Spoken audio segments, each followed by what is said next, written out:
ನಮಸ್ತೆ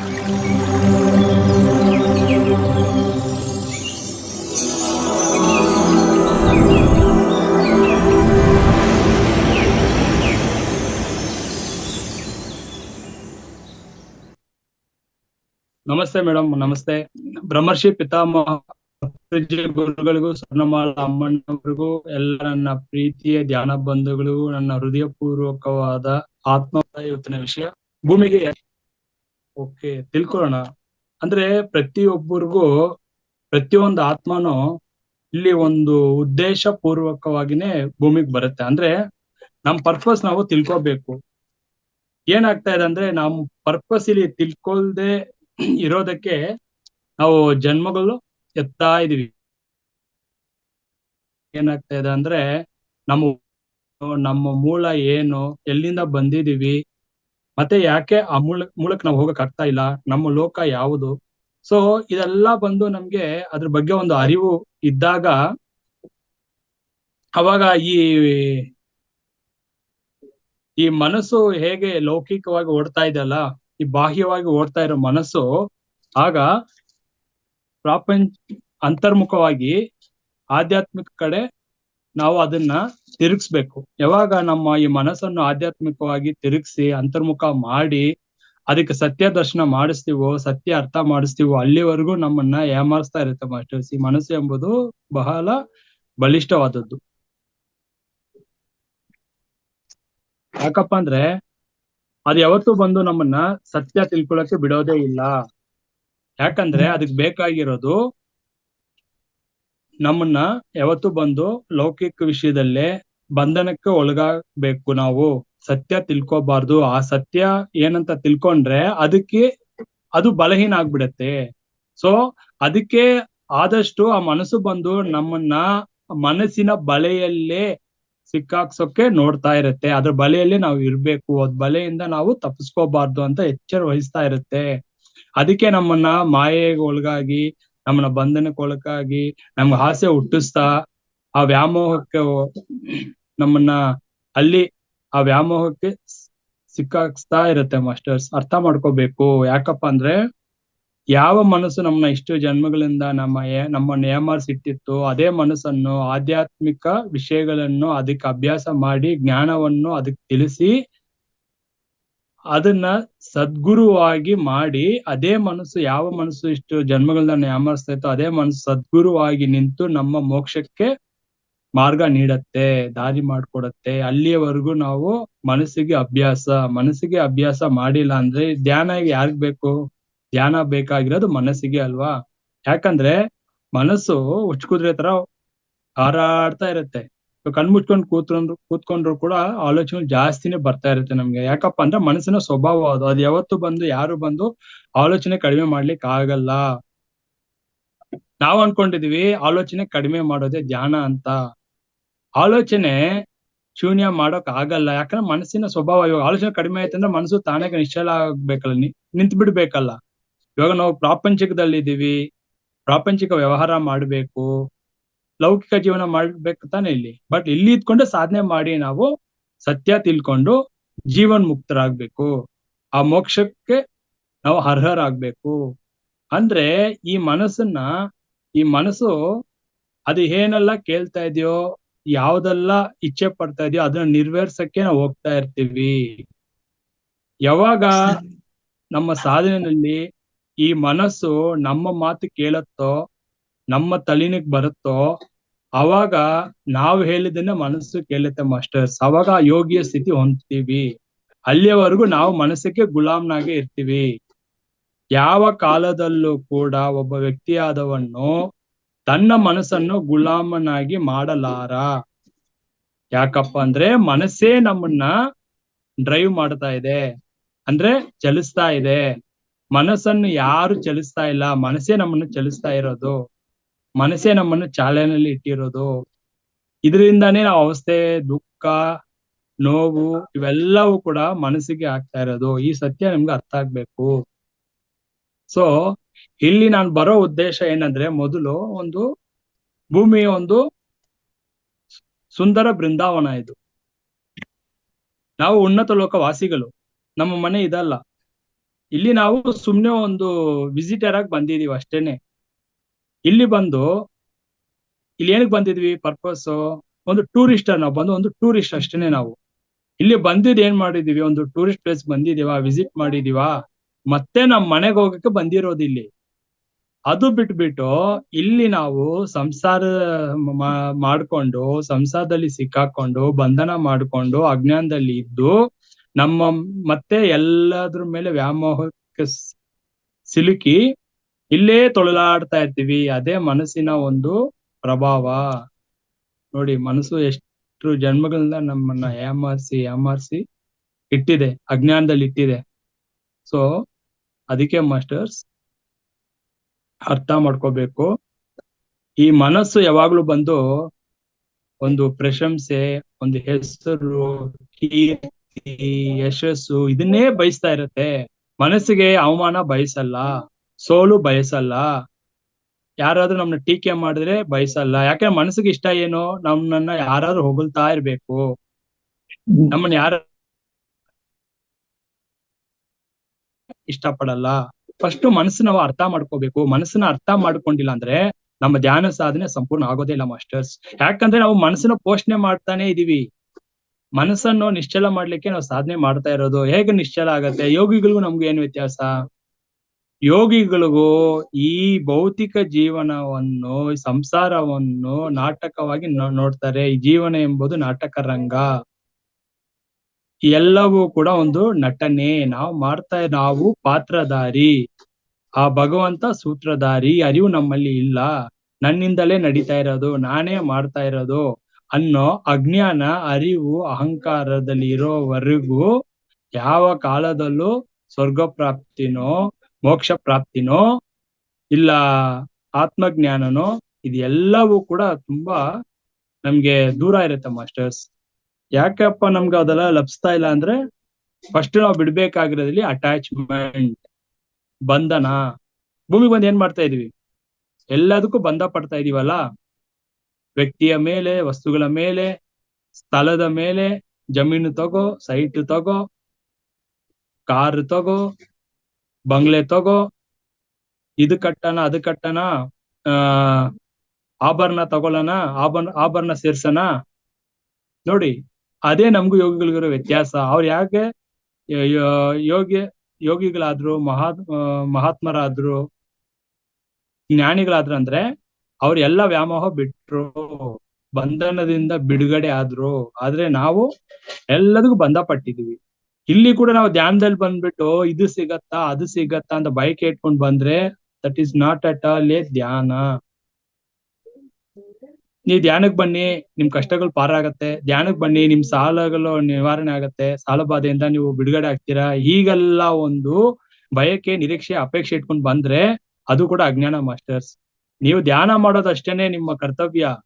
ಅದ್ ಏನಾಗ್ಬೇಕು, ನಿಮ್ ಕರ್ಮದಲ್ಲಿ ಆ ಯೋಗ ಇದ್ರೆ ಅದೇನಾಗ್ಬೇಕು, ಅದು ನಿಮ್ಮ ಧ್ಯಾನದ ಸಾಧನೆ, ಆ ಶಕ್ತಿ, ಅದು ನಿಮ್ಗೆ ಯಶಸ್ಸು ತಂದುಕೊಡತ್ತೆ.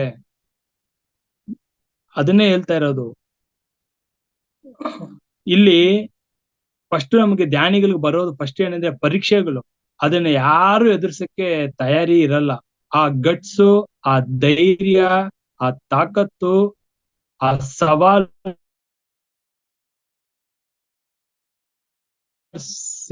ಅದನ್ನ ಮುಂದೆ ಹೋಗೋ ಸ್ಥಿತಿಯಲ್ಲಿ ನಾವ್ ಇರ್ಬೇಕು. ಕೆಲವ್ರಿಗೆ ಧ್ಯಾನ ಮಾಡ್ತಾ ಮಾಡ್ತಾ ಪರೀಕ್ಷೆ ಜಾಸ್ತಿ ಇರುತ್ತೆ, ಅಂದ್ರೆ ಪ್ರಾಪಂಚಿಕ ವ್ಯವಹಾರದಲ್ಲಿ ಡೌನ್ ಆಗ್ತಾ ಇರ್ತಾರೆ.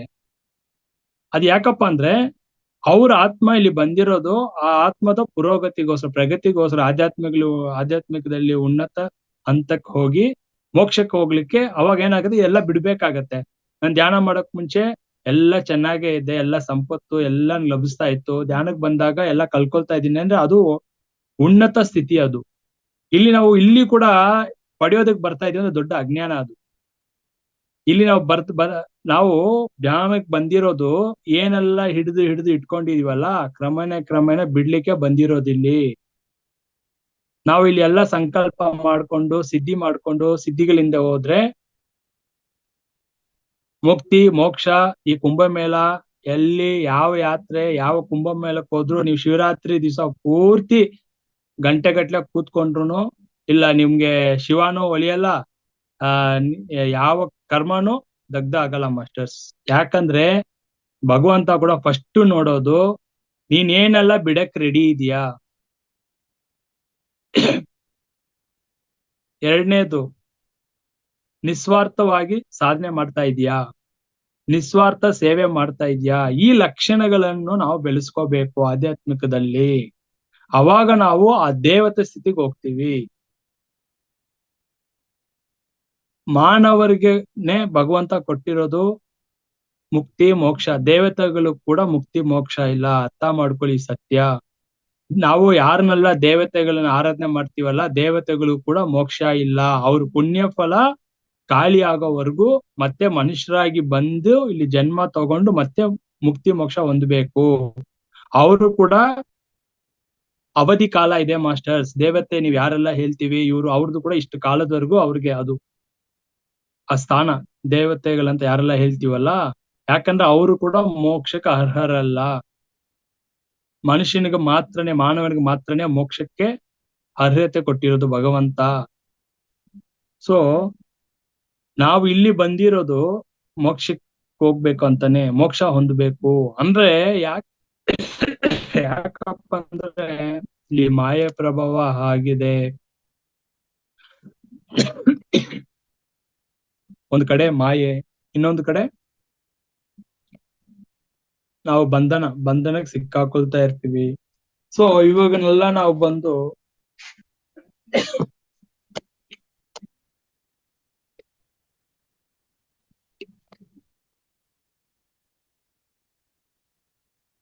ಯಾವಾಗ ಈ ಮಾಯೆ ನಾನು ಸಚ್ಚಿದಾನಂದ ಸ್ವರೂಪ, ನಾನು ಆತ್ಮ ಸ್ವರೂಪ, ಇಲ್ಲಿ ನಾನು ಬಂದಿರೋದು ಒಂದು ತಾತ್ಕಾಲಿಕವಾಗಿ ಪ್ರಯಾಣಿಕ, ನಾನು ಪಯಣಿಕ. ಅರಿವಿನಲ್ಲಿ ಇದ್ದಾಗ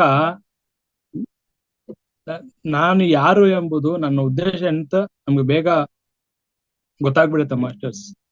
ಆ ಅರಿವಿಲ್ಲದೆ ಇಲ್ಲೇ ನಾವು ಪ್ರಾಪಂಚಿಕ ವಿಷಯಗಳನ್ನೇ ಮಾತಾಡ್ಕೊಂಡು, ಲೌಕಿಕ ವ್ಯವಹಾರಗಳನ್ನೇ ಮಾಡ್ಕೊಂಡು, ಇಲ್ಲಿ ಎಲ್ಲ ಬಂಧನಕ್ಕೂ ಬಂದು ಬಳಗರು, ಅವರು ಇವರು ಅವ್ರು ಎಲ್ರ ಜೊತೆನೂ ನಾವು ಗುಂಪು ಕಟ್ಕೊಂಡೆ ಸಮಯ ಕಳೀತಾ ಇದ್ರೆ ಯಾವ್ದು ಮೋಕ್ಷ, ಯಾವ ಗುರುವಿಂದಾನು ಮೋಕ್ಷ ಕೊಡ್ಲಿಕ್ ಆಗಲ್ಲ. ಇದು ಅರ್ಥ ಮಾಡ್ಕೋಬೇಕು.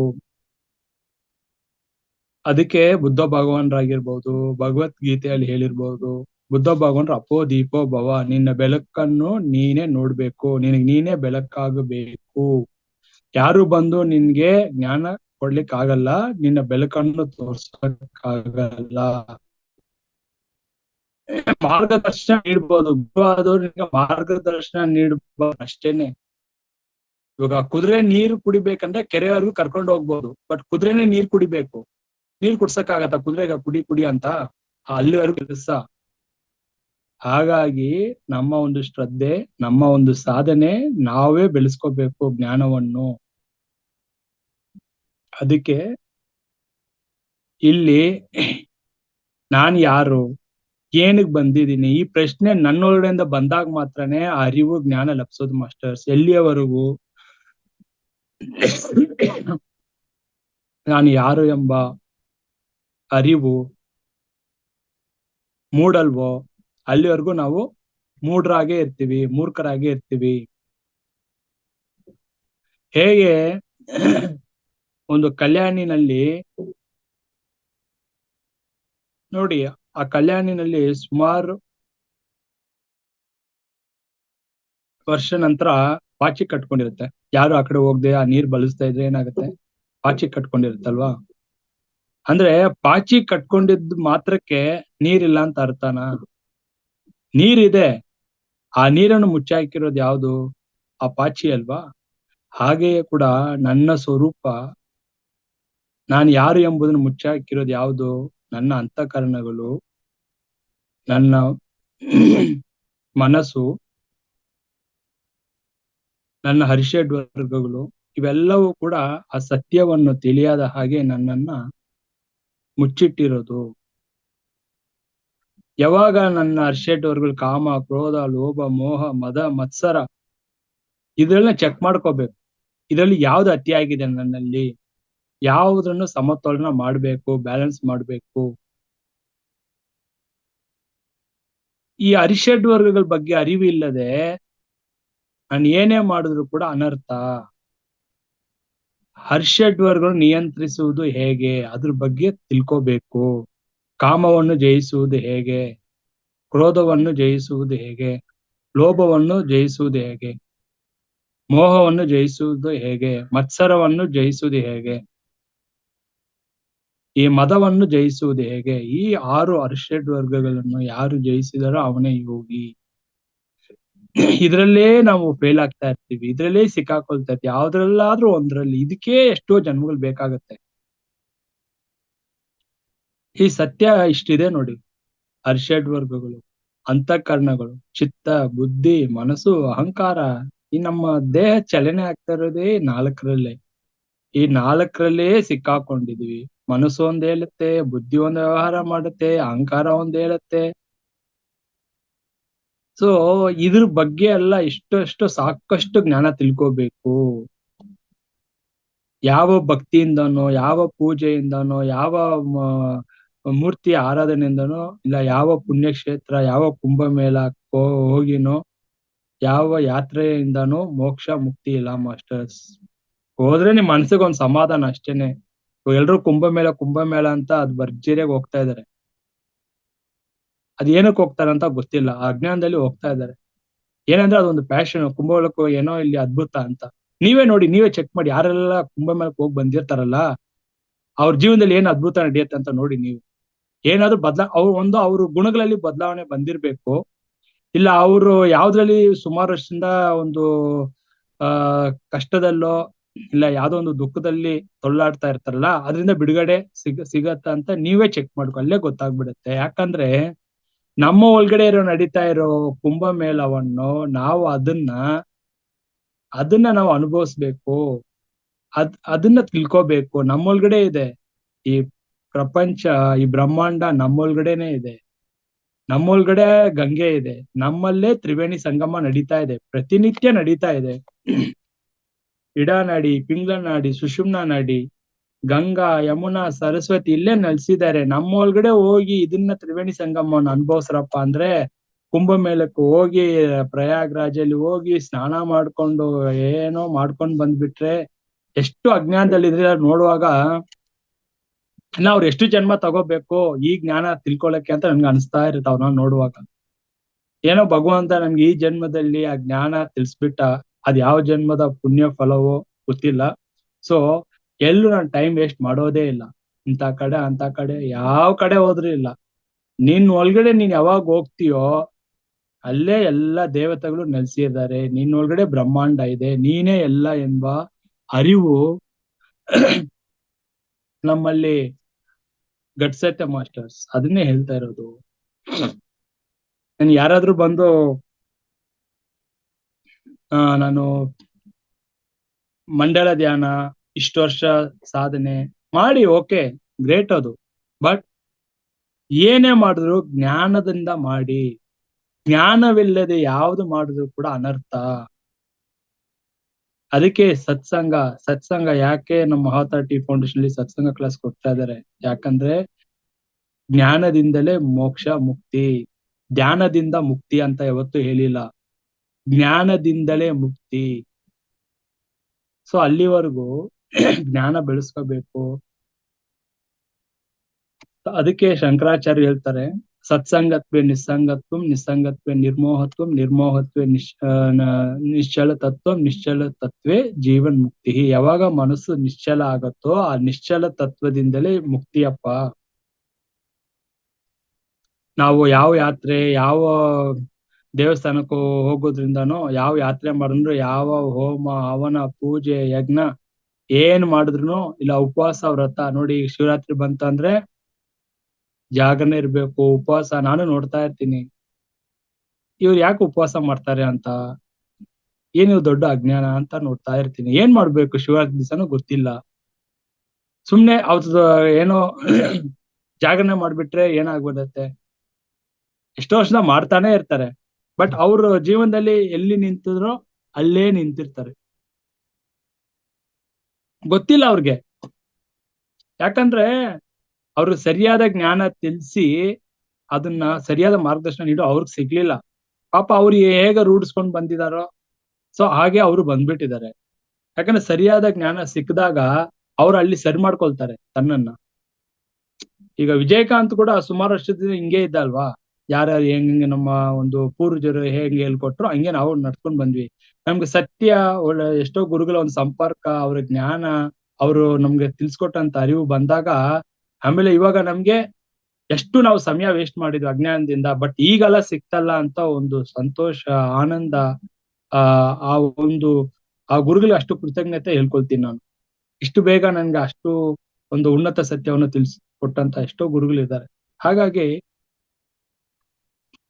ಶಿವರಾತ್ರಿ ಆಗಿರ್ಬೋದು, ಎಲ್ರು ಇವಾಗ ನೋಡಿ, ಈಗ ಕುಂಭಮೇಳ ಇದ್ರ ಒಂದು ಕಡೆ ಅದ್ರ ಒಂದು ಹವಾ, ಕುಂಭಮೇಳ ಅಂತ ಜೋರಾಗಿ ಭರ್ಜರಿ ಹೋಗ್ತಾ ಇದ್ರೆ, ಇವಾಗ ಶಿವರಾತ್ರಿ ಬಂತಂದ್ರೆ ಅದು ಒಂದು ಎಲ್ಲಾ ದೇವಸ್ಥಾನಗಳಲ್ಲಾಗ್ಲಿ ಈಗ ಎಲ್ಲಾ ಕಡೆನೂ ಅದು ಒಂದು ದೊಡ್ಡದಾಗಿ ಮಾಡ್ತಾರೆ.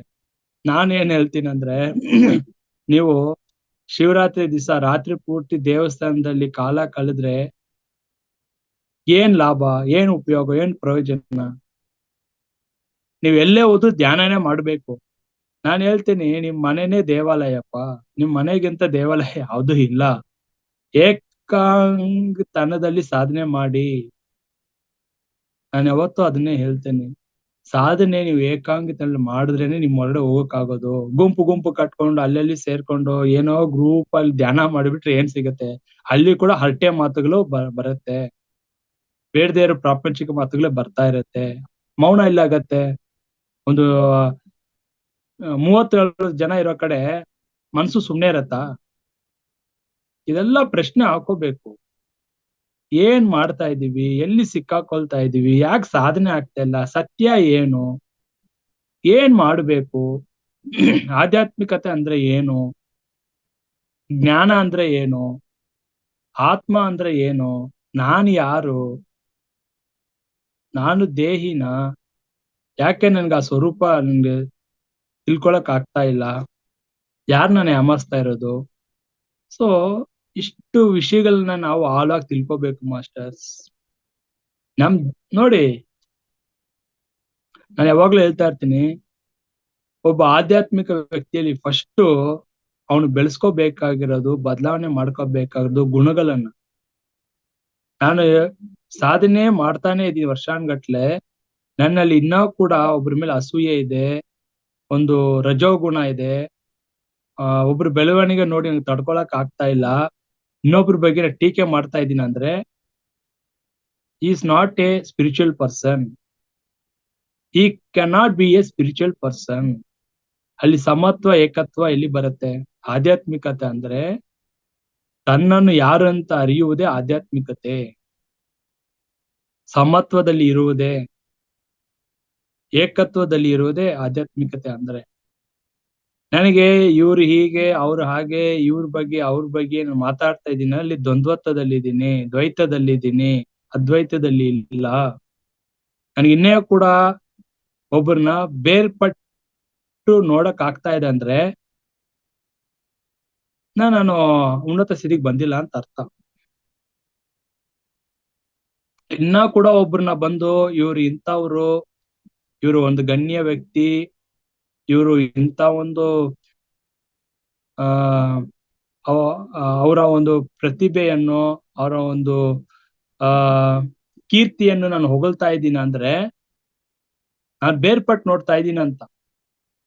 ಆತ್ಮಸ್ಥಿತಿಯಲ್ಲಿ ನೀನು CM ಆಗಿದ್ರು, ನಾನು ಬಡವನಾಗಿದ್ರು, ನೀನು ನಾನು ಒಂದು ಆತ್ಮಕ್ಕೆ. ಇಲ್ಲಿ ನನ್ನ ದೇಹ ಮನಸ್ಸು ಹೇಳ್ತಾ ಇದೆ ನೀನೊಬ್ಬ ಮುಖ್ಯಮಂತ್ರಿ, ನಾನೊಬ್ಬ ಬಡವ ಅಂತ.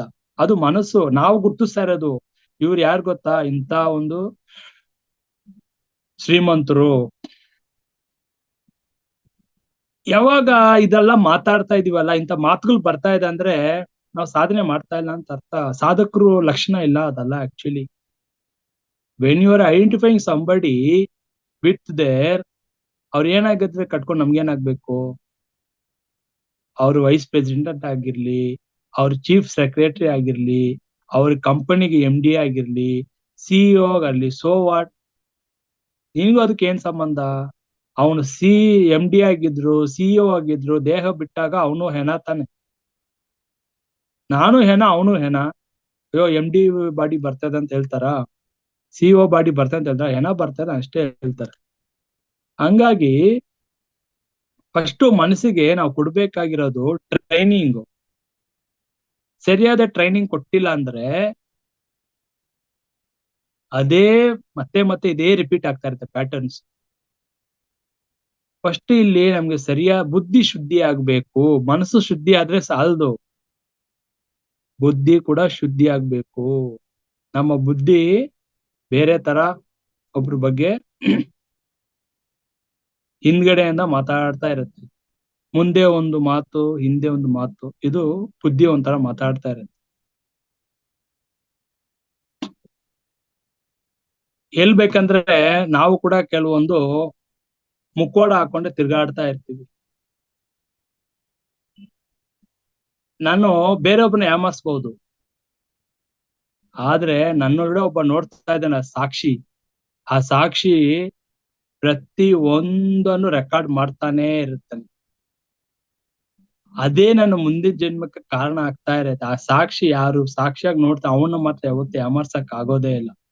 ನಾನ್ ಬಂದ್ರೆ ಇಲ್ಲಿ ಮುಕ್ಕೋಡ ಹಾಕೊಂಡು ತಿರ್ಗಾಡ್ಬೋದು, ನಾನು ತುಂಬಾ ಒಳ್ಳೆಯವನು, ನಾನು ಯಾರ ಬಗ್ಗೆನೂ ಏನ್ ತಪ್ಪಾಗಿ ಮಾತಾಡೋದೇ ಇಲ್ಲ, ನನ್ಗೆ ಯಾರ ಮೇಲೂ ಒಂದು ಅಸೂಯೆ ಇಲ್ಲ, ಯಾರ ಮೇಲೂ ದ್ವೇಷ ಇಲ್ಲ ಅಂತ ಹೇಳ್ಕೊಂಡ್ ತಿರ್ಗಾಡ್ಬೋದು, ಒಳ್ಳೆಯವನಾಗಿ ನಟನೆ ಮಾಡ್ಬೋದು. ಆದ್ರೆ ನನ್ನೊಳಗಡೆ ಇದಾನಲ್ಲ ಪರಮಾತ್ಮ, ಅವನ್ ನೋಡ್ತಾನೆ ಇರ್ತಾನೆ.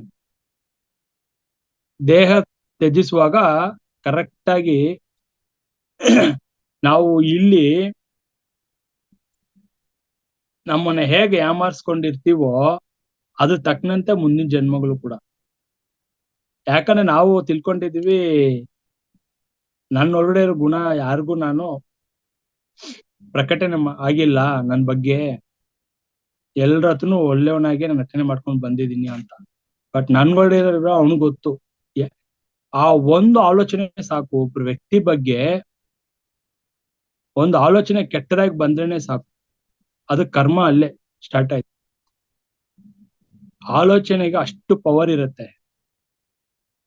ನಾನು ಒಬ್ರು ವ್ಯಕ್ತಿ ಹತ್ರ ತುಂಬಾ ಆತ್ಮೀಯನಾಗಿ ಇರ್ಬಹುದು, ಆದ್ರೆ ನನ್ನೊಳಗಡೆ ಅವನ ಮೇಲೆ ಒಂದು ಕೆಟ್ಟ ಭಾವನೆ ಬಂದ್ರೆ ಸಾಕು, ಕರ್ಮ ಅಲ್ಲಿ. ಬರೀ ನನ್ ಬಾಯಿಯಲ್ಲಿ ಯಾರಿಗಾದ್ರೂ ಬೈದ್ರೆ ಮಾತ್ರ, ಇಲ್ಲ ದೈಹಿಕವಾಗಿ ನಾನು ಯಾರಿಗಾದ್ರೂ ತೊಂದರೆ ಕೊಟ್ರೆ ಮಾತ್ರ ಕರ್ಮ ಅಲ್ಲ. ಮನಸ್ಸಿನಲ್ಲಿ ಇನ್ನೊಬ್ಬರ ಬಗ್ಗೆ ಕೆಟ್ಟ ಆಲೋಚನೆ, ಕೆಟ್ಟ ಅಭಿಪ್ರಾಯ ಬಂದ್ರೂ ಕೂಡ ದೊಡ್ಡ ಕರ್ಮ. ಯಾಕಂದ್ರೆ ಒಬ್ರನ್ನ ದೈಹಿಕವಾಗಿ ಒಬ್ನ ಹರ್ಟ್ ಮಾಡಿದ್ರು ಕೂಡ ದೊಡ್ಡ ಕರ್ಮ ಇಲ್ಲ, ಬಾಯಾರೆ ಬೈದ್ ಬಿಟ್ರು ಕೂಡ ದೊಡ್ಡ ಕರ್ಮ ಇಲ್ಲ. ಆದ್ರೆ ಮನಸ್ಸಿನಲ್ಲಿ ಒಂದು ಇಟ್ಕೊಂಡು ಅವ್ರ ಬಗ್ಗೆ ಹಿಂದೆ ಒಂದು ಒಳ್ಳೆಯವನಾಗಿ ಮಾತಾಡ್ತೀನಿ ನೋಡಿ, ಅದಕ್ ಮಾತ್ರ ಕ್ಷಮೆನೇ ಇರಲ್ಲ. ಆ ಕರ್ಮ ಕೂಡ ಬೇಗ ತೊಲಗೋದೇ ಇಲ್ಲ ನಮ್ ಬಿಟ್ಟು. ಅದಕ್ಕೆ ಏನೇ ಇದ್ರು ಕೂಡ ನಾವು ಭಗವಂತ ನೋಡೋದು ನಮ್ಮ ಹೃದಯವನ್ನು ನೋಡ್ತಾನೆ. ನಿನ್ನ ಹೃದಯ ಎಷ್ಟು ವಿಶಾಲವಾಗಿದೆ, ನಿನ್ನ ಮನಸ್ಸು ಎಷ್ಟು ವಿಶಾಲವಾಗಿದೆ, ಎಷ್ಟು ಪರಿಶುದ್ಧವಾಗಿದೆ ಅಂತ ನೋಡ್ತಾನೆ. ನೀವು ಪರಿಶುದ್ಧವಾದ ಮನಸ್ಸು ಬೆಳೆಸ್ಕೊಂಡ್ರೆ ಸಾಕು, ಯಾವ ಶಿವರಾತ್ರಿ, ಯಾವ ಕುಂಭಮೇಳ, ಯಾವ ಉಪವಾಸ, ಯಾವ ವ್ರತ, ಯಾವ ಎಂತ ಸಾಧನೆನೂ ಬೇಕಾಗಿಲ್ಲ. ಇದೆಲ್ಲ ಏನಕ್ಕೆ ಮಾಡ್ಬೇಕು? ಮನಸ್ಸು ಏಕಾಗ್ರತೆಗೆ, ಮನಸ್ಸು ಶುದ್ಧಿಗೆ, ಚಿತ್ತ ಶುದ್ಧಿಗೆ ಅಲ್ವ ಇದೆಲ್ಲ ಬೇಕಾಗಿರೋದು. ಅಂದ್ರೆ ನಾನು ಇದು ಮಾಡ್ತಾ ಇದ್ದೀನಿ, ನನಗೆ ಚಿತ್ತ ಶುದ್ಧಿ ಆಗಿಲ್ಲ ಅಂತ ಅರ್ಥ. ಉಪವಾಸ ಮಾಡ್ತಾ ಇದ್ದೀನಿ, ಜಾಗರಣೆ ಮಾಡ್ತಾ ಇದ್ದೀನಿ, ತೀರ್ಥಯಾತ್ರೆ ಹೋಗ್ತಾ ಇದ್ದೀನಿ ಅಂದ್ರೆ ನನ್ನ ಮನಸ್ಸು ಶುದ್ಧಿ ಆಗಿಲ್ಲ ಅಂತ ನಾನೇ ಹೇಳ್ಕೊಳ್ತಾ, ಅಂದ್ರೆ ನಾನು ತೋರಿಸ್ತಾ ಇದ್ದೀನಿ ಎಲ್ರಿಗೂ ಮನಸ್ಸು ಶುದ್ಧಿ ಮಾಡಕ್ ಹೋಗ್ತಾ ಇದೀನಪ್ಪ ಅಂತ, ಅಂದ್ರೆ ನನ್ನ ಪರಿಶುದ್ಧಲ್ಲಿ ಇದ್ದೀನಿ ಅಂತ ಅರ್ಥ.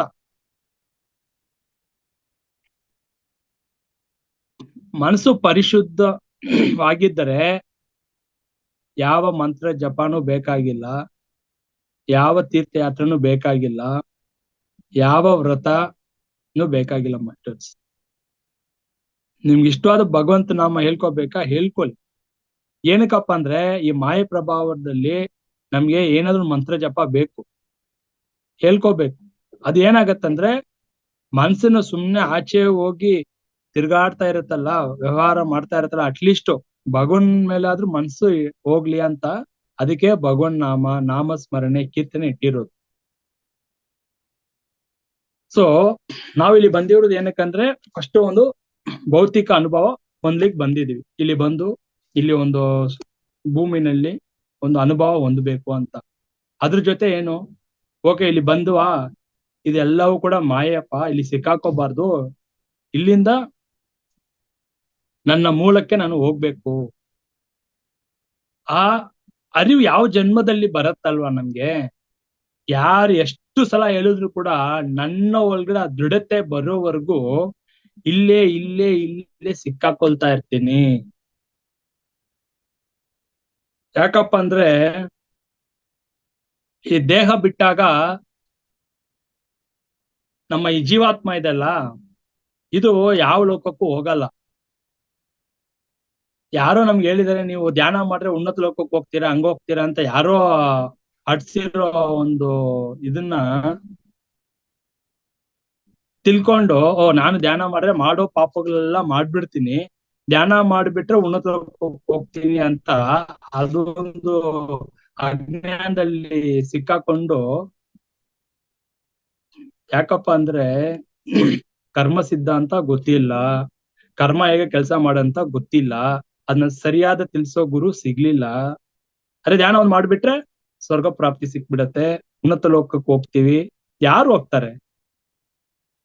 ಅಲ್ಲಿಗೆ ಹೋಗ್ಬೇಕು ಅಂದ್ರ ಅದಕ್ಕೆ ಆ ಒಂದು ಅರ್ಹತೆ ಏನು, ಗೈಡ್ಲೈನ್ಸ್ ಏನು, ಅದೆಲ್ಲ ನಾವು ಸ್ಪಷ್ಟವಾಗಿ.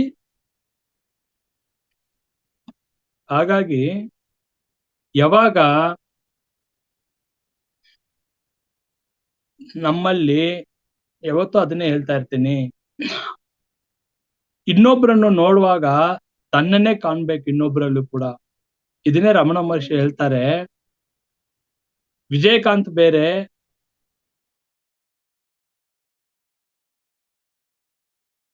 ಅವ್ರು ಬೇರೆ ಅಂತ ಗುರುತಿಸ್ತಾ ಇದೀನಂತೆ, ಅಂದ್ರೆ ನಾನಿನ್ನ ಆತ್ಮಸ್ಥಿತಿ ನಾನು ಬಂದಿಲ್ಲ ಅಂತ ಅರ್ಥ.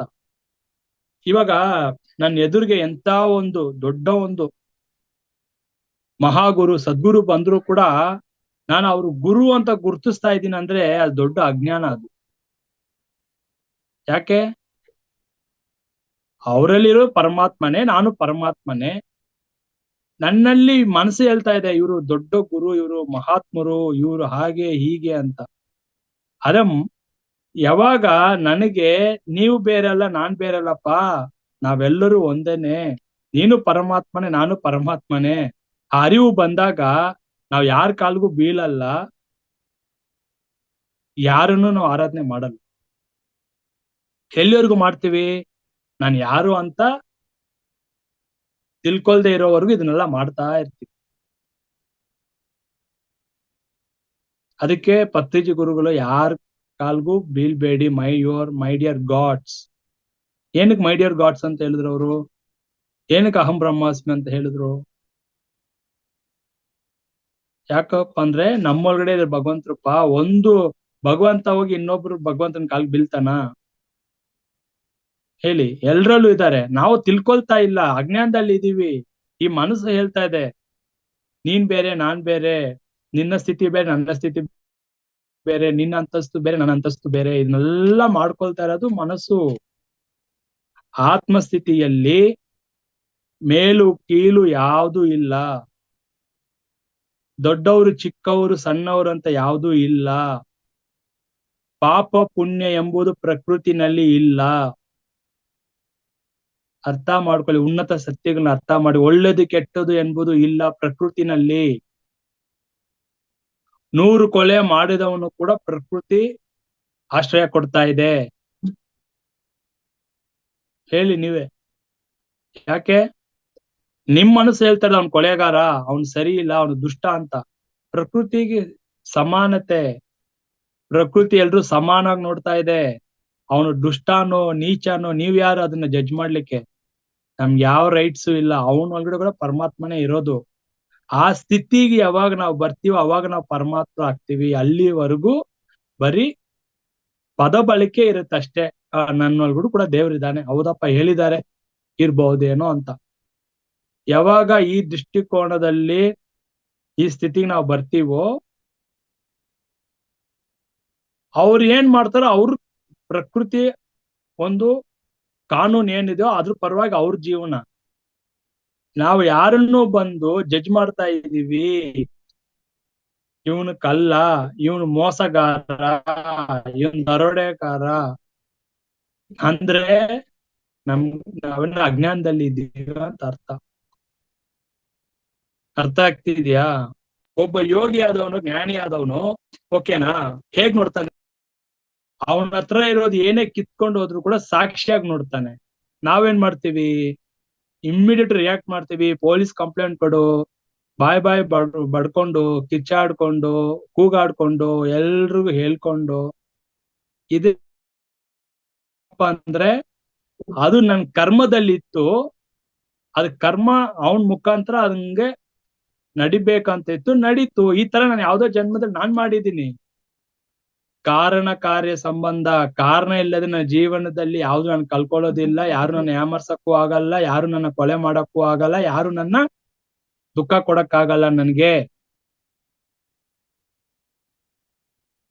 ಬಿಕಾಸ್ ನಾನು ಯಾವ ಜನ್ಮದಲ್ಲಿ ಏನ್ ಮಾಡಿದೀನೋ ಅದೇ ನನ್ಗೆ ಬರುತ್ತೆ. ಪುಣ್ಯ ಮಾಡಿದ್ರೆ ನನ್ಗೆ ಪುಣ್ಯ ಫಲ, ಒಳ್ಳೆ ಒಂದು ಶ್ರೀಮಂತಿಕೆ, ಒಳ್ಳೆ ಒಂದು ಹಿತಕರವಾದ ಜೀವನನೇ ನನ್ಗೆ ಅನುಭವಿಸ್ತಾ ಇರ್ತೀನಿ.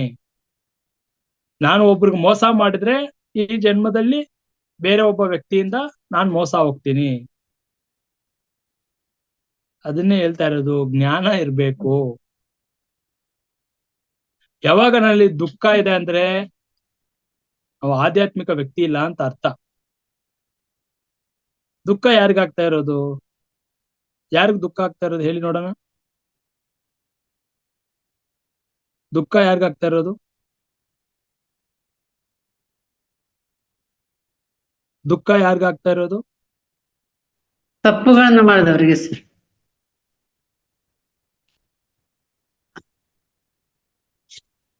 ಪ್ರಶ್ನೆ ಅರ್ಥ ಮಾಡ್ಕೊಳ್ತಾ ಇಲ್ಲ ನೀವು. ದುಃಖ ಯಾರಿಗಾಗ್ತಾ ಇರೋದು?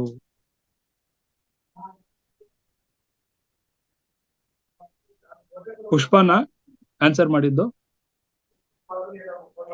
ಸುತೇಜ. Okay, super answer.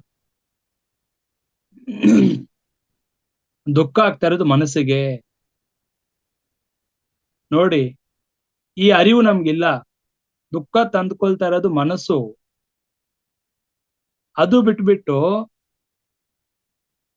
ನಾವೇನ್ ಮಾಡ್ತಾ ಇದೀವಿ? ತಪ್ಪು ಮಾಡಿದ್ರಿಗೂ ದುಃಖ,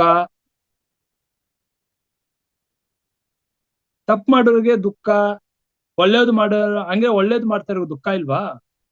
ಇವಾಗ ಒಳ್ಳೇದು ಮಾಡ್ತಾ ಇರೋ ಕಷ್ಟನೇ ಇಲ್ವಾ? ದುಃಖದಲ್ಲಿ ಇಲ್ವಾ ಅವರು?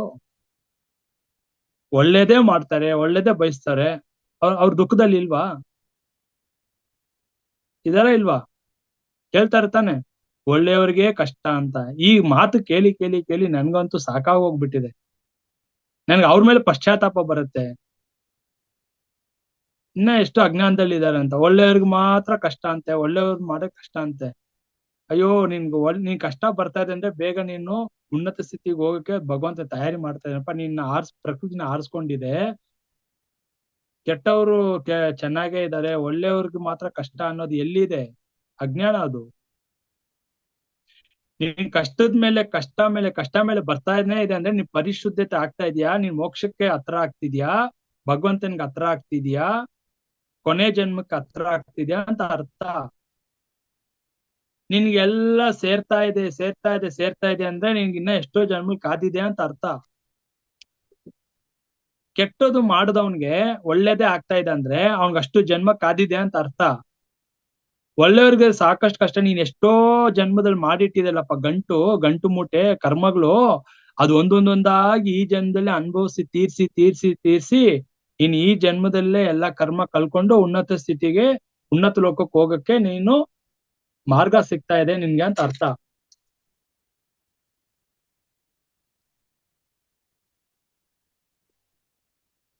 ಹಾಗಾಗಿ ಎರಡು ವಿಷಯ ಇವಾಗಲೂ ಅರ್ಥ ಮಾಡ್ಕೋಬೇಕು.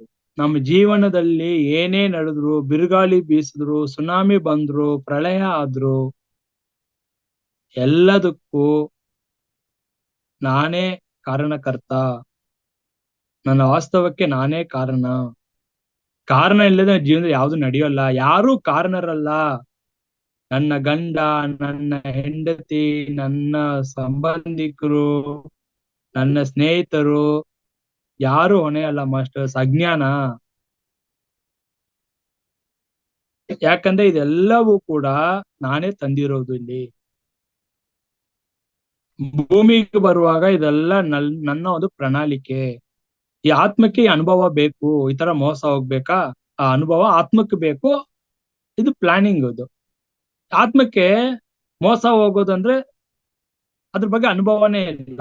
ಯಾಕಂದ್ರೆ ಅದಕ್ಕೆ ಯಾವಾಗ್ಲೂ ಯಶಸ್ಸು, ಎಲ್ಲಾ ಜನ್ಮದಲ್ಲಿ ಯಶಸ್ಸು. ಅದಕ್ಕೆ ಮೋಸ ಹೋದ್ರೆ ಹೆಂಗಿರುತ್ತೆ?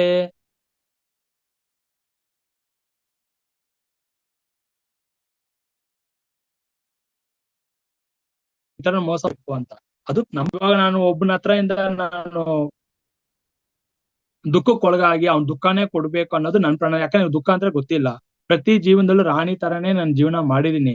ಬಟ್ ಈ ಜನ್ಮದಲ್ಲಿ ನನ್ಗೆ ಒಬ್ಬ ಕುಡುಕನಾಗೆ ಗಂಡ ಬರ್ಬೇಕು. ಅವನ್ ಕುಡ್ದು ಕುಡ್ದು ಕುಡ್ದು ನನ್ಗೆ ದುಃಖನೇ ಕೊಡ್ಬೇಕು, ಯಾವಾಗ್ಲೂ ಬೈಬೇಕು. ಅವನಿಂದ ನನ್ಗೆ ಏನು ಉಪಯೋಗ ಸಿಗ್ಬಾರ್ದು. ಇದು ಆತ್ಮಕ್ಕೆ ಅನುಭವ ಬೇಕು.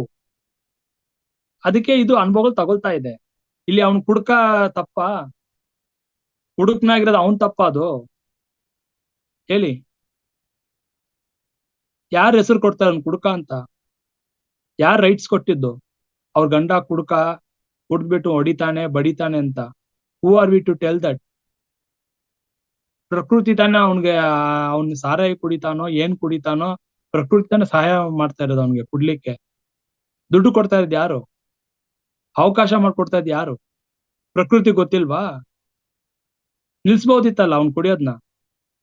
ಯಾಕೆ ನಿಲ್ಸ್ತಾ ಇಲ್ಲ? ಭಗವಂತನ್ ಗೊತ್ತಿಲ್ವಾ? ಸೊ ಕರ್ಮ ಸಿದ್ಧಾಂತ ಅರ್ಥ ಮಾಡ್ಕೋಬೇಕು. ಯಾರನ್ನು ಕೂಡ ಅವ್ರ ಗಂಡ ಕುಡ್ಕ, ಅವ್ರ ಗಂಡ ಇನ್ನೊಬ್ರನ್ನ ಇಟ್ಕೊಂಡಿದಾನೆ ಇಂತೆಲ್ಲ ಪ್ರಾಪಂಚಿಕವಾಗಿ ಮಾತಾಡ್ತಾ ಇದೀವಲ್ಲ, ಇದೆಲ್ಲ ದೊಡ್ಡ ಅಜ್ಞಾನ. ಅವನ್ ಗಂಡ ಎರಡನೇ ಮದುವೆ ಮಾಡ್ಕೊಂಡ್ರೆ ಏನೋ, ಇಬ್ರನ್ನ ಇಟ್ಕೊಂಡಿದ್ರೆ ಏನೋ, ಅವನ್ ಏನ್ ಮಾಡಿದ್ರೆ ನಮ್ಗೇನು, ಇಲ್ಲ ಯಾರ ತಲೆ ಹೊಡೆದು ಸಂಪಾದನೆ ಮಾಡಿದ್ರೆ ನಮ್ಗೇನು? ಎಲ್ಲಿ ನಾವು ಕರ್ಮ ನಮ್ಮನ್ನ ಸುತ್ತಾ ಇದೆ ಅಂದ್ರೆ ಯಾವಾಗ ಇನ್ನೊಬ್ರ ವಿಷಯ ಇಂಟರ್ಫಿಯರ್. ಯಾಕಂದ್ರೆ ಅದು ಅವ್ರ ಲೈಫ್ ಡಿಸೈನ್, ಅವರ ಒಂದು ಪ್ರಣಾಳಿಕೆ. ನಾವು ಇನ್ನೊಬ್ರ ಬಗ್ಗೆ ಮಾತಾಡಿ ಮಾತಾಡಿ ಅವ್ರ ಕರ್ಮವನ್ನು ನಾವು ಸೇರಿಸ್ಕೊಳ್ತಾ ಇದೀವಿ. ಅದಕ್ಕೆ ನಾವ್ ಎಷ್ಟು ಸಾಧನೆ ಮಾಡಿದ್ರು ಕೂಡ ಉನ್ನತ ಸ್ಥಿತಿಗೆ ಹೋಗಕ್ ಆಗ್ತಾ ಇಲ್ಲ. ಬಿಕಾಸ್ ಈ ಸತ್ಯ ತಿಳ್ಕೊಳ್ಳಿ. ಯಾರಾದ್ರೂ ನಮ್ಮನ್ನ ಅವಮಾನ ಮಾಡ್ತಾ ಇದ್ದಾರೆ, ದುಃಖ ಕೊಡ್ತಾ ಇದಾರೆ ಅಂದ್ರೆ ನಾವ್ ಎಷ್ಟಕ್ಕಷ್ಟು ಮೌನವಾಗಿ ಸಹನೆಯಿಂದ ಇರ್ತೀವೋ ನನ್ನ ಕರ್ಮಗಳು ಅವ್ರು ತಗೊಳ್ತಾ ಇದಾರೆ ಅಂತ ಅರ್ಥ. ಅದೇ ತರ ಇನ್ನೊಬ್ರು ಮನೆ ವಿಚಾರ, ಇನ್ನೊಬ್ರು ವ್ಯಕ್ತಿ ಬಗ್ಗೆ ನಾನು ಹಿಂದೆ ಮಾತಾಡ್ತಾ ಇದ್ದೀನಿ ಅಂದ್ರೆ ಅವ್ರ ಕರ್ಮಗಳು ನಾನ್ ತಗೊಳ್ತಾ ಇದ್ದೀನಿ ಅಂತ ಅರ್ಥ. This is law of karma. This is universal law. This is cosmic law. ಅದಕ್ಕೆ awareness is very very important in life. ಈ ಅವೇರ್ನೆಸ್ ನಿಮ್ಗೆ ಯಾವಾಗ ಬರುತ್ತೋ ಕರ್ಮಗಳು ತಾನಾಗೆ ದಗ್ದಾಗ್ಬಿಡತ್ತೆ ಮಾಸ್ಟರ್ಸ್. ಈ ಅವೇರ್ನೆಸ್ ಬಂದಿಲ್ಲ ಅಂದ್ರೆ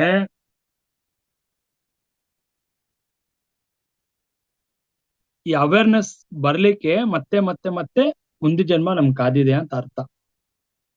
ಯಾವಾಗ ನಾವು ದೇಹ ತ್ಯಜಿಸುವಾಗ ನಮ್ಮಲ್ಲಿ ಆತ್ಮತೃಪ್ತಿ, ಸಂತೃಪ್ತಿ ಇರಲ್ವೋ, ಆ ಸಂತೃಪ್ತಿನೇ ಇನ್ನೊಂದ್ ಜನ್ಮಕ್ಕೆ ಕಾರಣ ಆಗತ್ತೆ. ಯಾಕಂದ್ರೆ ಯಾವ್ದೋ ಒಂದು ಕೊರಗಿರುತ್ತೆ. ಇವ್ರನ್ನ ಬಿಟ್ಟು ಹೋಗ್ತಾ ಇದ್ದೀನಿ, ಅವ್ರನ್ನ ಬಿಟ್ಟು ಹೋಗ್ತಾ ಇದೀನಿ, ಇದನ್ನ ನಿರ್ವಹಿಸದೆ ಹೋಗ್ತೀನಿ, ಇದನ್ನ ಅನುಭವಿಸದೆ ಹೋಗ್ತಾ ಇದೀನಿ ಅಂತ ಕೊರಗಿರತ್ತಲ್ಲ, ಅದನ್ನ ನಿರ್ವಹಿಸ್ಕೊಳ್ಳಕ್ಕೆ ಇನ್ನೊಂದ್ ಜನ್ಮ ತಗೋಬೇಕು. ಯಾವಾಗ ಏನಿಲ್ಲಪ್ಪ ಎಲ್ಲವನ್ನೂ ಅನುಭವಿಸ್ಬಿಡಿ, ಏನು ಇಲ್ಲ, ನನ್ನಲ್ಲಿ ಆ ಸಂತೃಪ್ತಿ ಬಂದ್ಬಿಟ್ಟಿದೆ, ಆತ್ಮತೃಪ್ತಿ ಬಂದ್ಬಿಟ್ಟಿದೆ, ಇನ್ನ ನಾನು ಅನುಭವಿಸೋದು ಏನಿಲ್ಲ. ಯಾವಾಗ ನಿಮ್ಗೆ ಆ ಸ್ಥಿತಿಗೆ ಬರ್ತಿರೋ ಅವಾಗ್ಲೇ ಈ ಮನಸ್ಸು ಇಲ್ಲಿ ಬೇಡ, ಸಾಕು ಇಲ್ಲಿ ಬಂದಿದ್ದು. ಇದೇ ಮನಸ್ಸು ಸದ್ಗುರುವಾಗಿ ನಿಂತು ನಮ್ಮನ್ನ ನಮ್ಮ ಮೂಲಕ್ಕೆ, ಆ ಬ್ರಹ್ಮಾಂಡಕ್ಕೆ, ಆ ಆತ್ಮನಲ್ಲಿ ಕರ್ಕೊಂಡೋಗಿ ಸೇರಿಸ್ಬಿಡುತ್ತೆ ಮಾಸ್ಟರ್ಸ್. ಅದೇ ಮುಕ್ತಿ ಮೋಕ್ಷ ಅಂದ್ರೆ.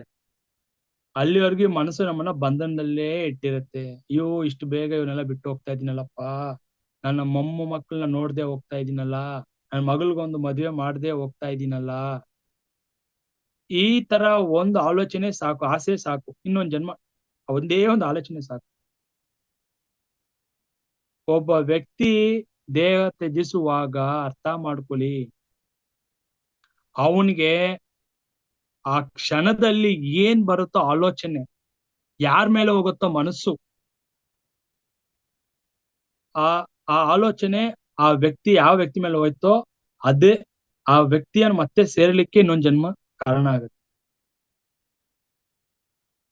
ಯಾಕೆ ದೇಹ ಬಿಟ್ರೆ ಯಾವ್ದು ಹೋಗೋದು ಆಚೆ? ದೇಹ ತ್ಯಜಿಸಿದಾಗ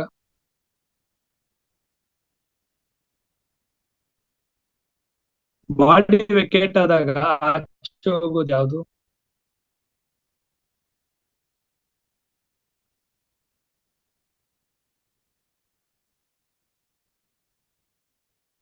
ಸೂಪರ್ ಪುಷ್ಪ.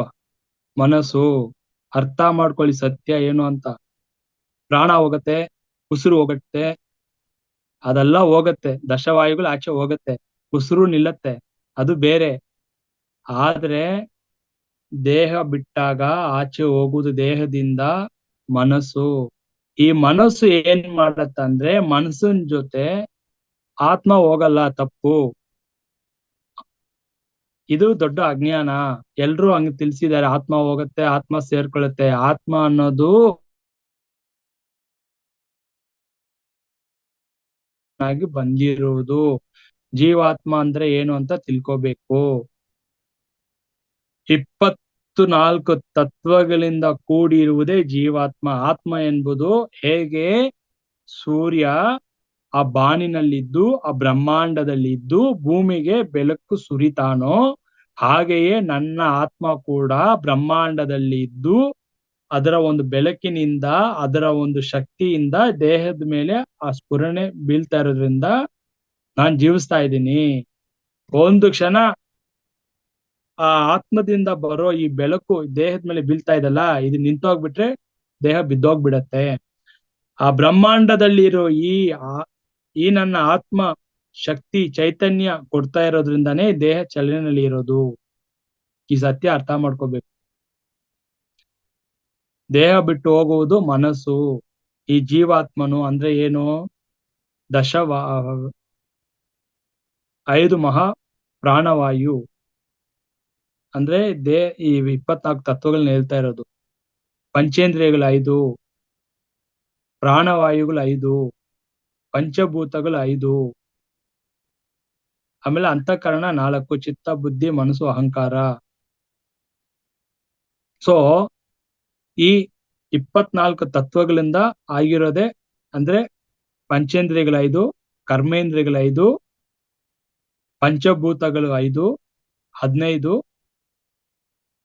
ಪ್ರಾಣವಾಯುಗಳು 5, ಪ್ರಾಣ ಅಪಾನ ಸಮಾನ ಉದಾನ ವ್ಯಾನ, ಇದು 5, 4 ಅಂತಃಕರಣಗಳು ಯಾವುದು? ಚಿತ್ತ ಬುದ್ಧಿ ಮನಸ್ಸು ಅಹಂಕಾರ. ಈ 4 ಸೇರಿಸಿ 24 ತತ್ವಗಳಿಂದ ಆಗಿರೋದೇ ಈ ಜೀವಾತ್ಮನು. ಜೀವಾತ್ಮನಾಗಿ ಬಂದಿರೋದೇ ನಾನು ಈ ಭೂಮಿಗೆ. ಯಾವಾಗ ಈ ಮನಸ್ಸು ದೇಹ ಬಿಟ್ಟು ಹೋಗುತ್ತೋ ನಾನ್ ಮಾಡಿರೋ ಕರ್ಮ ಹಾಗೇ ಮನಸ್ಸಿನ ಜೊತೆ ಹೋಗ್ತಾ ಇರತ್ತೆ. ಎಲ್ಲಿಗೆ ಹೋಗುತ್ತೆ ಮನಸ್ಸು ದೇಹ ಬಿಟ್ಟು? ಹೇಳಿ ನೋಡೋಣ. ಎಲ್ಲಿಗೆ ಹೋಗುತ್ತೆ ಮನಸ್ಸು ದೇಹ ಬಿಟ್ಟು?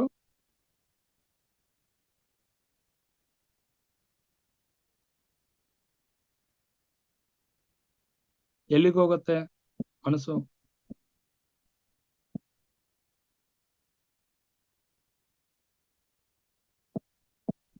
ನಾವು ಜೀವಂತವಾಗಿರುವಾಗ್ಲೂ ತಿಳ್ಕೊಬೇಕಲ್ಲ ಇದೆಲ್ಲ.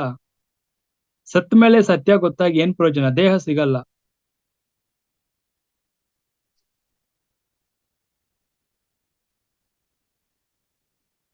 ಯಾವಾಗ ನಮಗೆ ಜೀವಂತವಾಗಿರುವಾಗ್ಲೇ ಈ ಜ್ಞಾನ ಅರಿವು ಸತ್ತ ಮೇಲೆ ಎಲ್ಲಿ ಹೋಗ್ತೀವಿ ಏನಾಗ್ತೀವಿ ಯಾವ್ದು ಹೋಗುತ್ತೆ ಅನ್ನೋ ಸತ್ಯ ಗೊತ್ತಾಗಲ್ವೋ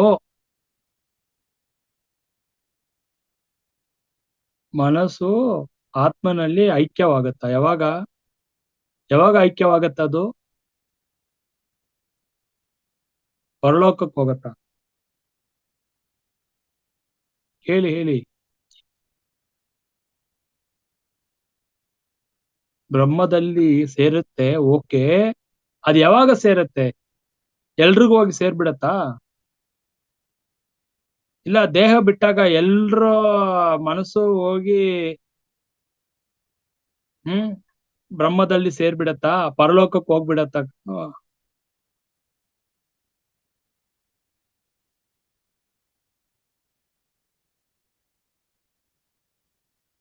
ಮೇಲಿನ ಲೋಕಕ್ಕೆ ಹೋಗ್ಬಿಟ್ಟು ಮತ್ತೆ ಜನ್ಮ ತಗೊಳುತ್ತೆ ಅದೇ ಗೊತ್ತಿಲ್ಲ ಅಜ್ಞಾನ ಅಂತ ಹೇಳೋದು ಅದನ್ನೇ ಸರಿಯಾದ ಜ್ಞಾನ ಸರಿಯಾದ ಕ್ಲಾಸ್ ಕೇಳಿಲ್ಲ ಅಂದ್ರೆ ಹಿಂಗೆ ಉತ್ತರಗಳೆಲ್ಲ ಬರ್ತಾ ಇರುತ್ತೆ ದೇಹ ಬಿಟ್ಟಾಗ ಮನಸ್ಸು ಕರ್ಮ ಇರೋವರೆಗೂ ಮನಸ್ಸು ಭೂಮಿನಲ್ಲೇ ಇರತ್ತೆ ಯಾವ ಲೋಕಕ್ಕೂ ಹೋಗಲ್ಲ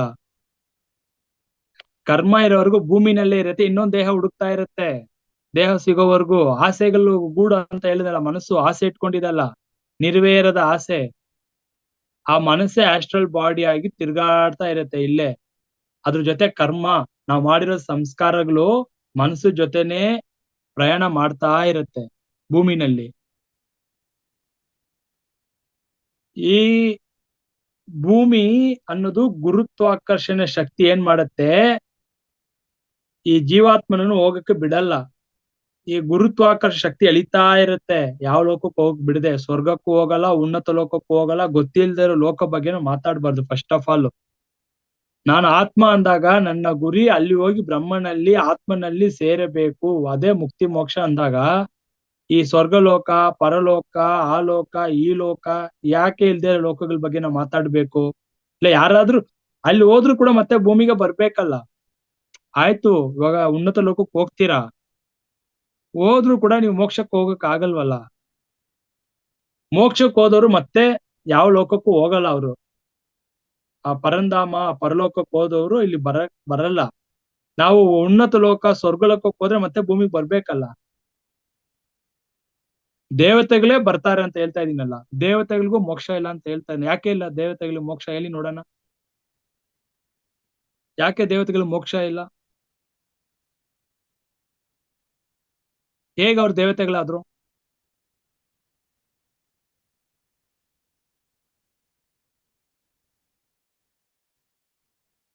ದೇವತೆಗಳು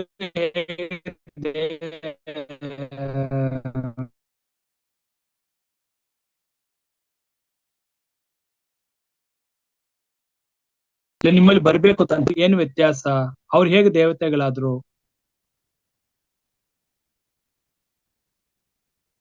ಅವರು ತುಂಬಾ ಪುಣ್ಯ ಕಾರ್ಯಗಳನ್ನ ಮಾಡಿ ಧರ್ಮದಲ್ಲೇ ನಿಂತು ಬರೀ ಧರ್ಮವನ್ನು ಮಾಡಿ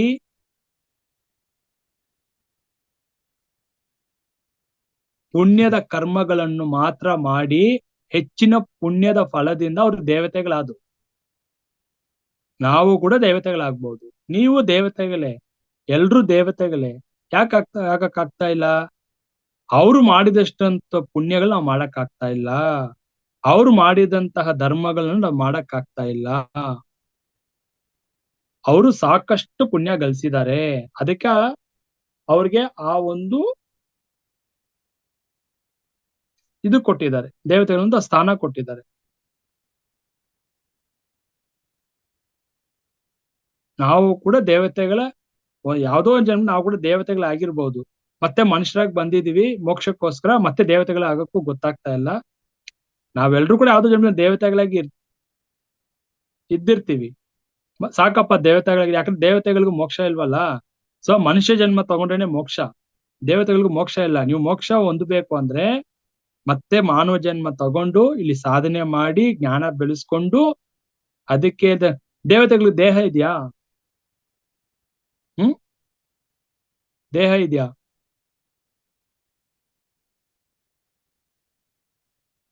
ದೇಹ ಇದೆಯಾ ಇಲ್ವಾ? ಇಲ್ಲ ಅಂದ್ಮೇಲೆ ಮತ್ತೆ ಅವ್ರಿಗೆ ಹೆಂಗ್ ಮೋಕ್ಷ ಸಿಗತ್ತೆ? ಭಗವಂತ ಮನುಷ್ಯನಿಗೆ ಮಾತ್ರನೇ ಈ ದೇಹ ಕೊಟ್ಟಿರೋದು ಏನಕ್ಕೆ?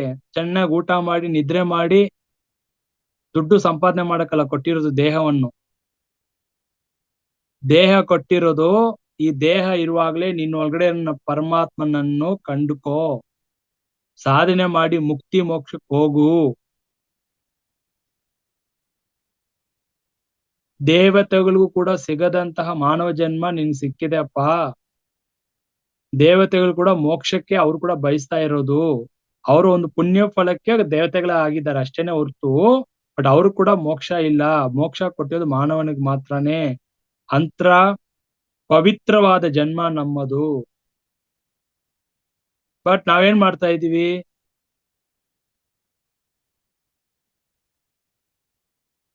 ಸಮಯ ವ್ಯರ್ಥ ಮಾಡ್ತಾ ಇದೀವಿ. ಈ ಬೆನ್ನು ಮೂಳೆ ಕೊಟ್ಟಿರೋದು ಮನುಷ್ಯನಿಗೆ ಮಾತ್ರನೇ. ಪ್ರಾಣಿಗಳಿಗಿದ್ಯಾ ಬೆನ್ನು ಮೂಳೆ? ಇದ್ಯಾ? ಸ್ಪೈನ್ ಕೂತ್ಕೊಳ್ತೀವಲ್ಲ ಸ್ಟ್ರೈಟ್ ಆಗಿ, ನಮ್ ತರ ಪ್ರಾಣಿಗಳು ಕೂರಕ್ ಆಗತ್ತಾ? ಯಾಕೆ ನಮ್ಗೆ ಕೊಟ್ಟಿದ್ದಾನೆ? ಯೋಚನೆ ಮಾಡ್ಬೇಕು ತಾನೆ.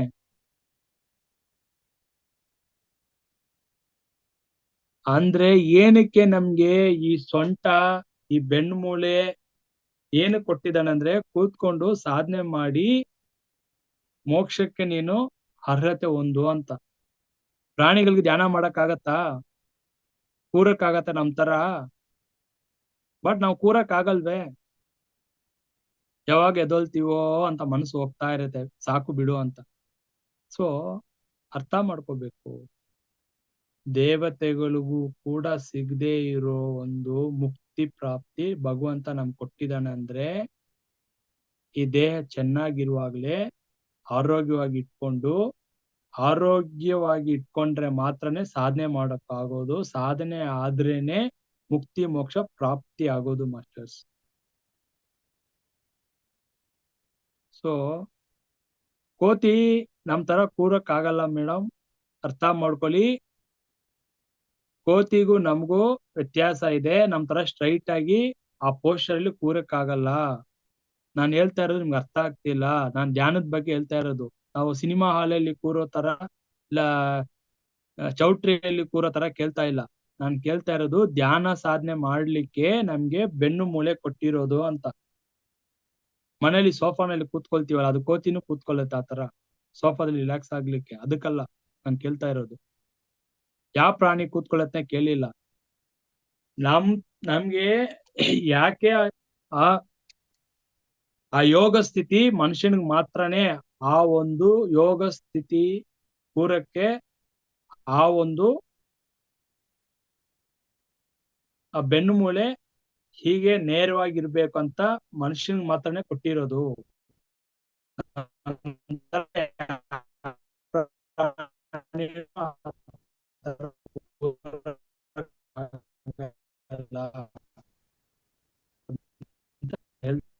ಸರ್ ವಾಯ್ಸ್ ಬ್ರೇಕ್ ಆಗ್ತಿದೆ.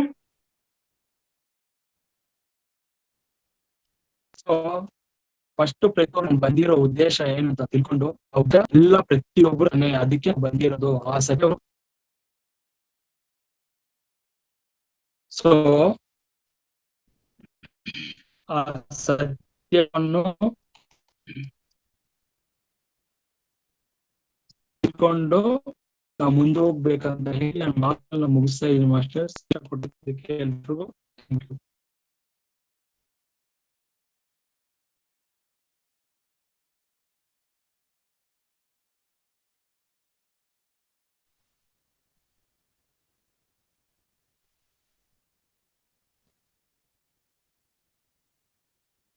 ತುಂಬಾ ಧನ್ಯವಾದಗಳು ಸರ್.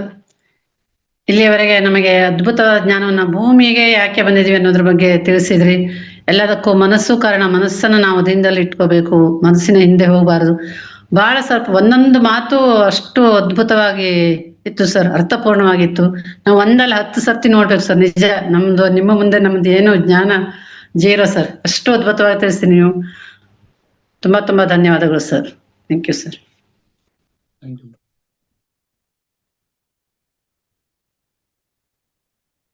ಮೇಡಮ್ ಕ್ವಶನ್ ಆನ್ಸರ್ ತಗೊಳ್ದಾ ಮೇಡಮ್? ಹಾ ಮೇಡಮ್.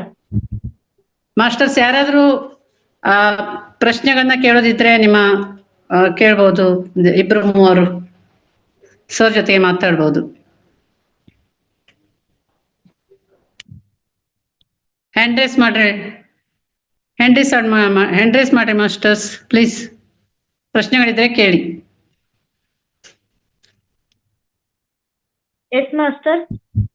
ಇಬ್ರು ಮೂವರು ಮಾಸ್ಟರ್ ದಯವಿಟ್ಟು ಒಂದೆರಡು ಅನಿಸಿಕೆಗಳನ್ನ ತಿಳಿಸಬೇಕಾಗಿ ವಿನಂತಿ. ನಮಸ್ತೆ ಸನ್ನೇಗೌಡ ಸರ್. ಎಲ್ಲ ಆತ್ಮಬಂಧುಗಳಿಗೂ ನಮಸ್ಕಾರಗಳು. ವಿಜಯಕಾಂತ್ ಸರ್ ಕೊಟ್ಟಿರ್ತಕ್ಕಂಥ ವಿಷಯ ಇಲ್ಲಿ ಪ್ರಶ್ನೆ ಅಂತಕ್ಕಂಥದ್ದು ಬರಲ್ಲ, ಆದ್ರೆ ಪ್ರತಿ ಪದನು ಕೂಡ ಅವರು ಪ್ರತಿ ವಾಕ್ಯವನ್ನು ಹೇಳ್ತಾ ಇರ್ಬೇಕಾದ್ರೆ ನಮ್ಮಲ್ಲಿ ಒಂಥರ ಅದೇನೋ ಕ್ಯೂರಿಯಾಸಿಟಿ ಅಂತ ಹೇಳ್ತಾರಲ್ಲ, ಅಂದ್ರೆ ಕುತೂಹಲ ಬರ್ತಾ ಇತ್ತು. ಹೌದಾ, ಇದು ಗೊತ್ತೇ ಇಲ್ಲಲ್ಲ ನಮಗೆ.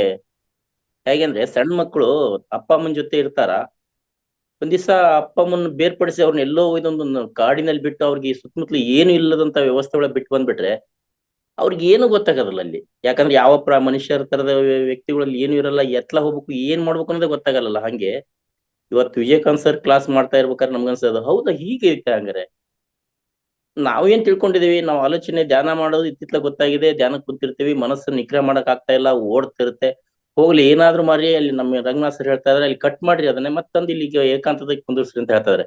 ಆ ಪ್ರಯತ್ನ ಮಾಡ್ತಾ ಇದ್ದೀವಿ ಕರೆ, ಬಟ್ ಅದು ಮನಸ್ಸು ಓಡ್ತಾನೆ ಇತ್ತು. ಯಾಕೆ ಹಿಂಗ್ ಮಾಡ್ತತಿ ಇದು? ನಾನು ಒಳ್ಳೆ ಸಾಧನೆ ಮಾಡ್ಬೇಕು, ಒಂದು ಮೋಕ್ಷ ಹೊಂದ್ಬೇಕು, ಒಂದು ಸತ್ಕಾರ್ಯದಲ್ಲಿ ನಾನು ಭಾಗವಹಿಸ್ಬೇಕು ಅನ್ನೋ ಉದ್ದೇಶ ಇಟ್ಕೊಂಡು ಧ್ಯಾನ ಮಾಡೋಣ ಅಂತ ಕೂತ್ಕೊಂಡ್ರೆ ಬರೀ ನನ್ನ ಬರೀ ಡಿಸ್ಟರ್ಬ್ ಮಾಡ್ತಾ ಇತ್ತಲ್ಲ. ಹಂಗಾರೆ ಇದು ಏನಾದ್ರೂ ಒಂದು ಪ್ರಾಣಿ, ಒಂದು ಪಕ್ಷಿ ಆಗಿದ್ರೆ ಹಿಡಿದು ಹಗ್ಗ ಹಚ್ಚಿ ಕೈ ಬಿಡ್ಬೋದಾಗಿತ್ತು. ಬಟ್ ಇದು ಹಂಗ್ ಮಾಡಕ್ ಆಗಲ್ಲ, ಕೈ ಸಿಗ್ತಾ ಇಲ್ಲ. ಏನ್ ಮಾಡ್ಬೇಕು ಅಂತ ಒಂದು ಪ್ರಶ್ನಾರ್ಥಕ ಇಟ್ಕೊಂಡ್ ಕುತ್ಕಂತ ಸಂದರ್ಭದಲ್ಲಿ ಇವತ್ತು ಮಾಡಿರ್ತಕ್ಕಂತ ವಿಜಯ್ ಸರ್ ಒಂದು ಸೆಷನ್ ಏನಾಗ್ತದೆ, ಎಲ್ಲಿ ನಮ್ಗೆ ಅದು ಇದು ಆಗ್ತಾ ಇದೆ, ಎಲ್ಲಿ ನಾವು ಅದನ್ನ ಮನಸ್ಸೆಂಬ ಪಕ್ಷಿನ ಕಪಿಯನ್ನು ಕೈ ಬಿಟ್ಬಿಟ್ಟಿದೀವಿ, ಯಾಕೆ ಕಟ್ಟಕ್ ಆಗ್ತಾ ಇಲ್ಲ? ಕಟ್ಬೇಕಾದ್ರೆ ಏನ್ ಮಾಡ್ಬೇಕು ನೋಡಿ. ಇದಕ್ಕೆ ಪೂರ್ವ ಸಿದ್ಧಾಂತ ನಾವು ಸ್ವಲ್ಪ ತಿಳ್ಕೊಂಡಾಗ ಗೊತ್ತಾಗುತ್ತೆ, ಓಹೋ ಈ ಮನಸ್ಸೆಂಬ ಮರ್ಕಟ ಮಂಗ ಇದಕ್ಕೆ ಹಿಂಗ್ ಮಾಡ್ತಾ ಐತಿ ಅಂತ ಹೇಳ್ಬಿಟ್ಟು. ಅದಕ್ಕೆ ಅಟ್ಲೀಸ್ಟ್ ಇದು ಬಿಗ್ನಿಂಗ್ ಅಂತ ಮಾತ್ರ ಹೇಳ್ಬೋದು ಗುರುಜಿ, ಇದಕ್ಕಂತ ಹೆಚ್ಚಿನ ನಮಗೆ ಮಾತಾಡಕ್ ಆಗ್ತಾ ಇಲ್ಲ. ಯಾಕಂದ್ರೆ ಬಹಳ ಅದ್ಭುತ ಅಮೋಘವಾಗಿದೆ ನೀವು ಕೊಟ್ಟಿರ್ತಕ್ಕಂಥ ಸೆಷನ್. ಎಲ್ಲದೂ ಕೂಡ ಹೊಸದೇ ಅಂತ ಹೇಳ್ಬೋದು. ಈಗ ನಾವು ಇಲ್ಲಿವರೆಗೂ ಓದಂಥದ್ದು ತಿಳ್ಕೊಂಡಿರ್ತಕ್ಕಂಥದ್ದು ಕೆಲವು ಕಡೆ ಸ್ಕೂಲಲ್ಲಿ ಬಂದಿರತಕ್ಕಂಥ ಪಠ್ಯ ಪುಸ್ತಕದಲ್ಲಿ ಓದಿರ್ತಕ್ಕಂಥದ್ದು ಕೆಲವೊಂದಿಷ್ಟು ಮಾತ್ರ, ಅದು ತಳಪಾಯ ಅಂತ ಹೇಳ್ಬೋದು ಅಷ್ಟೇ. ಇನ್ನು ಬಿಟ್ರೆ ಆಧ್ಯಾತ್ಮಿಕ ಸಂಬಂಧಪಟ್ಟ ವಿಷಯ ನಮ್ಗೆ ಎಲ್ಲಿ ಸಿಗುತ್ತೆ? ಎಲ್ಲೂ ಸಿಗಲ್ಲ.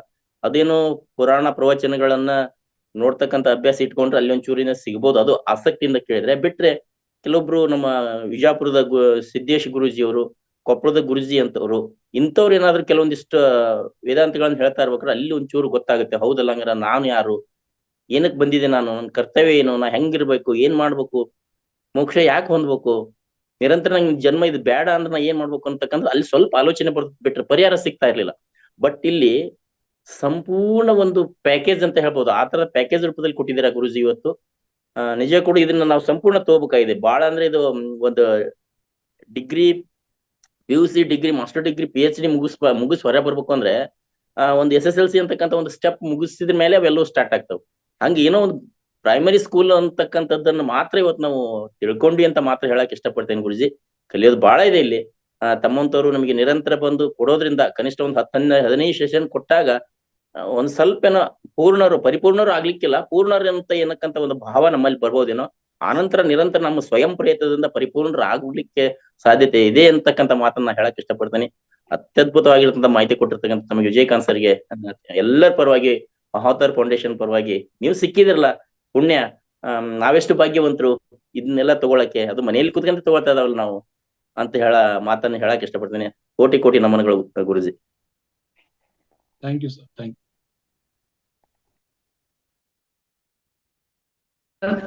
ಥ್ಯಾಂಕ್ ಯು ಸಣ್ಣೇಗೌಡ್ ಸರ್, ತುಂಬಾ ಚೆನ್ನಾಗಿ ನಿಮ್ಮ ಅನುಭವವನ್ನ ಹೇಳಿದ್ರಿ. Lakshmidevi Pandit madam, Lakshmidevi madam,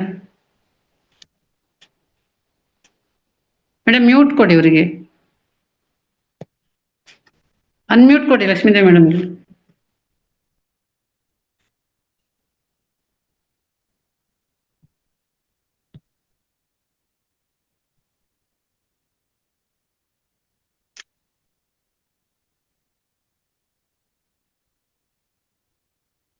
Ashwini madam.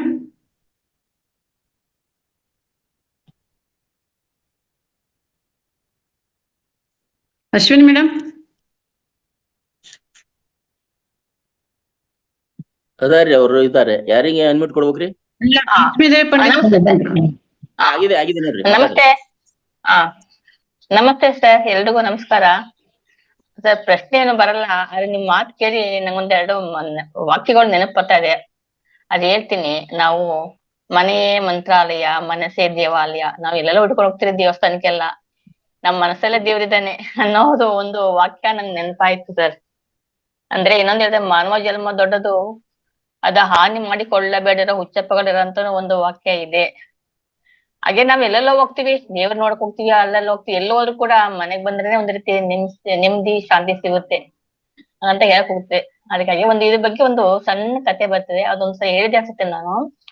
ಒಂದ್ಸರಿ ದೇವರು ಎಲ್ಲೆಲ್ಲೋ ದೇವ್ರಕ್ಕೆ ಹೋಗ್ತಾರೆ, ರಾಕ್ಷಸರು ಹೋಗ್ತಾರೆ, ತಪಸ್ವಿಗಳು ಹೋಗ್ತಾರೆ, ನಾರಾಯಣನ ಹುಡ್ಕೊಂಡು ಹೋಗ್ತಾರೆ. ನಾರಾಯಣಗ್ ಭಯ ಆಗುತ್ತೆ, ರಾಕ್ಷಸರು ಬರ್ತಾ ಇದಾರೆ, ತಪಸ್ಸುಗಳು ಬರ್ತಿದಾರೆ, ಇಬ್ರು ಏನ ಡಿಮ್ಯಾಂಡ್ ಮಾಡ್ತಾರಪ್ಪ, ಇಬ್ಬರನ್ನ ಹೇಗೆ ಸಾಲ್ವ್ ಮಾಡೋದು ಪ್ರಾಬ್ಲಮ್ ಅಂತ ಅವೇನ್ ಮಾಡ್ತಾನೆ, ಈ ಪರಮಾತ್ಮ ಒಳ ಹೋಗ್ ಶುರು ಮಾಡ್ತಾನೆ. ಎಲ್ಲೆಲ್ಲೋ ಹೋಗ್ತಾನೆ, ಎಲ್ಲೆಲ್ಲೋದ್ರು ಕೂಡ ಬರ್ತಾರ ರಾಕ್ಷಸರು, ಗೊತ್ತಾಗುತ್ತೆ ಅವ್ರು ಹುಡ್ಕೊಂಡ್ ಬರ್ತಾರೆ, ತಪಸ್ಸುಗಳು ಗೊತ್ತಾಗುತ್ತೆ, ಎಲ್ಲೆಲ್ಲ ಹೋದ್ರು ಅಲ್ಲೆಲ್ಲ ಹುಡ್ಕೊಂಡ್ ಬರ್ತಾ ಇರ್ತಾರೆ.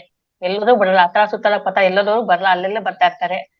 ಆಗ ನಾರದ ಹೇಳ್ತಾನೆ, ಎಲ್ಲೋಗ್ಬೇಡ ಕಣಪ್ಪ, ನೀನು ಭಕ್ತರ ಹೃದಯಕ್ಕೆ ಹೋಗಿ ಸೇರ್ಕೊಂಬಿಡು. ಆಗ ಭಕ್ತರು ಎಲ್ಲಿ ಹುಡ್ಕಕ್ ಹೋಗಲ್ಲ, ಅವ್ರ ಮನಸ್ಸು ಹುಡುಕ್ತಾರ, ಅವರು ಮನಸ್ಸು ಹುಡುಕ್ರೆ ಮಾತ್ರ ಗೊತ್ತಾಗುತ್ತೆ ಎಲ್ಲಿ ಹುಡ್ಕಕ್ಕ ಅಂತ ಹೇಳ್ತಾರೆ. ಅವಾಗ ಭಗವಂತ ಅವರ ಮನಸ್ಸಿನ ಸೇರ್ಕೊಂಡ್ಬಿಡ್ತಾನೆ. ಆತರ ಕತೆ ಇದೆ. ಭಗವಂತ ನಮ್ಮಲ್ಲೇ ಇದ್ದಾನೆ, ನಾವೆಲ್ಲ ಹುಡ್ತಾ ಇದೀವಿ ಅನ್ನೋದು ಒಂದು ವಾಕ್ಯ ನೆನಪಾಯ್ತು. ತುಂಬಾ ಚೆನ್ನಾಗಿತ್ತು. ಧನ್ಯವಾದಗಳು. Thank you.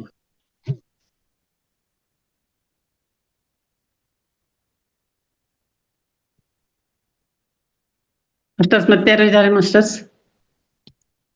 ಯಾರಾದ್ರೂ ಹೊಸಬ್ರು ಅಟೆಂಡ್ ಆಗಿದ್ದೀರಾ ಈ ವಾರದಲ್ಲಿ ಅಥವಾ ಈಗ 2-3 ದಿವಸದಿಂದ ಇದ್ರೆ ನೀವು ಅನ್ಮ್ಯೂಟ್ ಮಾಡ್ಕೊಳ್ಳಿ.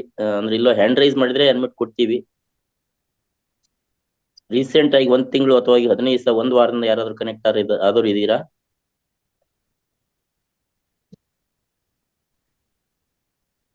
ಓಕೆ ಮೇಡಮ್, ಮೋಸ್ಟ್ಲಿ ಅವ್ರಿಗೆ ಅನ್ಮ್ಯೂಟ್ ಆಗ್ಲಿಕ್ಕೆ ಹ್ಯಾಂಡ್ ರೈಸ್ ಮಾಡಕ್ಕೂ ಆಪ್ಷನ್ ಗೊತ್ತಾಗ್ತಾ ಇಲ್ಲ ಅನ್ಸ್ತಾ ಭಾವಿಸ್ತಾ ಟೈಮ್ ಆಗಿದೆ. ಎಲ್ಲರ ಪರವಾಗಿ ಗುರುಜಿಗೆ ಅಭಿನಂದನೆ ಸಲ್ಲಿಸಿ ಇವತ್ತಿನ ಕಾರ್ಯಕ್ರಮ ಸಂಪನ್ನಗೊಳಿಸಿ. ಯಾರ್ದು ಹ್ಯಾಂಡ್ ರೈಸ್ ಬಂತ? ಶ್ರುತಿ ಮೇಡಮ್ ಇದ್ದಾರೆ, ಮಾತಾಡಿ ಮೇಡಮ್. ನಮಸ್ತೆ ಸರ್. ವೆಲ್ಕಮ್, ಹೇಳಿ ಮೇಡಮ್. ಹಾ ಸರ್, ನಾನು 2 ಡೇಸ್ ಆಯ್ತು ಸರ್ ಅಟೆಂಡ್ ಆಗ್ಲಿಕ್ಕೆ. ಹಾ ಸರ್, ಮಾರ್ನಿಂಗು ಅಟೆಂಡ್ ಆದೆ. ಮೊದ್ಲೆಲ್ಲ ಧ್ಯಾನ ಮಾಡ್ತಾ ಇದ್ದೆ ಸರ್, ಕಂಟಿನ್ಯೂಟಿ ಮಿಸ್ ಆಗ್ಬಿಟ್ಟಿತ್ತು. ಡೈಲಿ ಅಟೆಂಡ್ ಆಗ್ಬೇಕು ಅನ್ಕೋತಾ ಇದ್ದೆ, ಆಗ್ತಾ ಇರ್ಲಿಲ್ಲ ಸರ್. ನಿನ್ನೆಯಿಂದ ಜಾಯ್ನ್ ಆಗಿದ್ದೀನಿ, ತುಂಬಾನೇ ಖುಷಿ ಆಗ್ತಿದೆ ಸರ್. ನನ್ನಲ್ಲಿ ಎಷ್ಟೋ ಪ್ರಶ್ನೆಗಳಿದ್ವು, ಅದಕ್ಕೆಲ್ಲ ಒಂದೊಂದೇ ಉತ್ತರ. ಎಸ್, ಇವತ್ತಿನ ಸೆಷನ್ ಬಗ್ಗೆ ಏನ್ ಹೇಳಕ್ ಇಷ್ಟಪಡ್ತೀರಿ ಮೇಡಮ್? ನೆಟ್ವರ್ಕ್ ಇಶ್ಯೂ ಇದೆ ಅನ್ಸುತ್ತೆ, ಮೋಸ್ಟ್ಲಿ ನಿಮ್ದು ವಾಯ್ಸ್ ಕೇಳ್ತಾ ಇಲ್ಲ, ಕ್ಷಮೆ ಇರಲಿ. ಎಸ್, ಕಂಟಿನ್ಯೂ ಮಾಡಿ ಸುಜಾತಾ ಮೇಡಮ್. ಒಂದೊಂದೇ ಪ್ರಶ್ನೆಗಳಿಗೆ ಉತ್ತರ ಸಿಗ್ತಾ ಇದೆ ಸರ್. ತುಂಬಾ ಖುಷಿ ಕೂಡ ಆಗ್ತಾ ಇದೆ. ಧನ್ಯವಾದಗಳು ಸರ್ ನಿಮ್ಗೆ, ತುಂಬಾ ಚೆನ್ನಾಗಿ ಹೇಳ್ಕೊಡ್ತೀವಿ ಸರ್. ನಿಮ್ದು ವಿಡಿಯೋ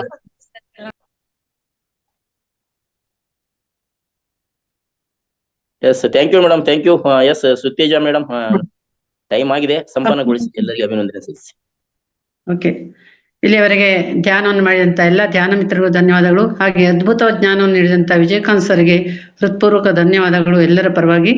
ಹಾಗೂ ಎಲ್ಲರೂ ವೀಕ್ಷಿಸಿದಿರಾ, ಇಷ್ಟೊತ್ತಿನವರೆಗೂ ಧ್ಯಾನವನ್ನು ಮಾಡಿದಿರಾ, ಜ್ಞಾನವನ್ನು ಕೇಳಿದಿರಾ. ತಮಗೆಲ್ಲರಿಗೂ ಹೃತ್ಪೂರ್ವಕ ಧನ್ಯವಾದಗಳೊಂದಿಗೆ ಇಂದಿನ ಕಾರ್ಯಕ್ರಮ ಸಂಪನ್ನಗೊಳಿಸೋಣ. Thank you.